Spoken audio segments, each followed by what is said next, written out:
Hey, Sean Devlin, the mortgage shoes man, shoes man, shoes man, shoes man, shoes man, shoes man, shoes man, shoes man, shoes man, shoes man, shoes man. Hey, Sean Devlin, the mortgage shoes man.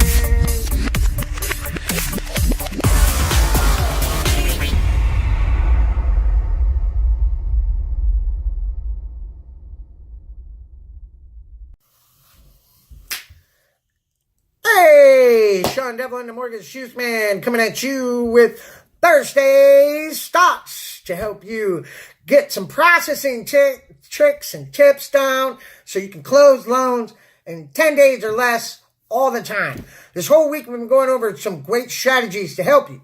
So here we are, the end of a loan, and you've gotten your last conditional approval. You have two things left. You need to lock the loan, and you want to push your CD out to go to docs. What do you do?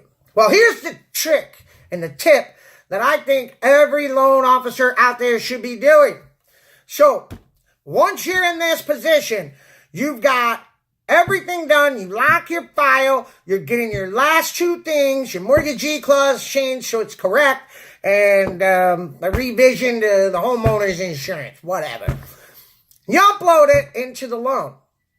What I would do at that point, most lenders have some sort of doc order form or a CD early request form, something to that effect.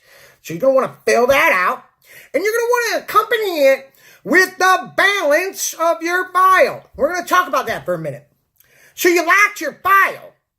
Are you taking your lock confirmation and plugging it into Encompass, Calyx, and Byte, whichever one you're using, and you balance your file? At that point, this is when you're looking at all the breakdown. You're plugging in all the numbers, all the seller's concessions, all the credits from the rate. Everything should balance. And bottom number is the cash to or from the client that should balance. Now, if you're doing your due diligence correctly in the beginning of the file, and you're checking your Channel 3 and details of transaction when you first uploaded the loan, later on, this step becomes easier because you probably won't have as many changes that you need to make. So, that's the reason for doing that in the beginning. And ultimately, at the end, there's anything that was majorly changed, purchase price, seller's concessions changed, things like that can actually change throughout the loan due to appraisals or what have you. So what you're going to want to do is make sure in the lender's system that the loan transparently gives you the right structure and balance of the file. 90% of the time it does not. What you need to do is you want to provide the lender, me, a golden platter to copy. The number one thing I would suggest is that you get a fees worksheet or a CD, a mock CD, a mock HUD, whatever it is you want to do from your title and escrow.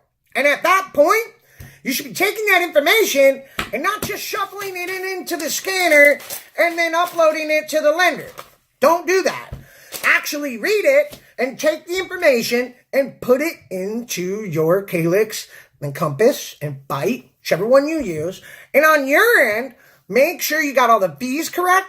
Make sure that you plug in your lock confirmation, your exact credit or cost for the rate, whichever it might be. And then you'll see, do you have excess credit? Do you have all of the seller's concessions? Is everything balanced out? And at the end of the day, is that to or from client, the cash that is at the end, they need to either bring to or get at the end exactly what you indicated to the client at the beginning or close to it. If you did your job right at the beginning, makes it easier at the end.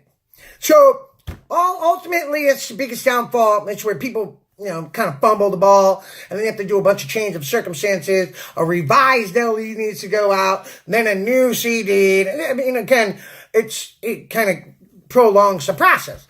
So what I would suggest is right as you're submitting the last of your conditions, with any lender, you're balancing your file.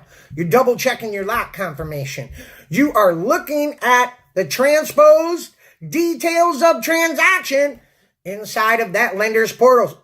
Literally, there's always a Channel 3 section and a details of transaction that should depict exactly what you have plugged in on your end. If it doesn't, point it out. Make sure you're giving them a golden platter. Look, hey, by the way, here's a mock CD, and I have everything exactly the way it should look. Please make my loan match this and send out my CD early, please.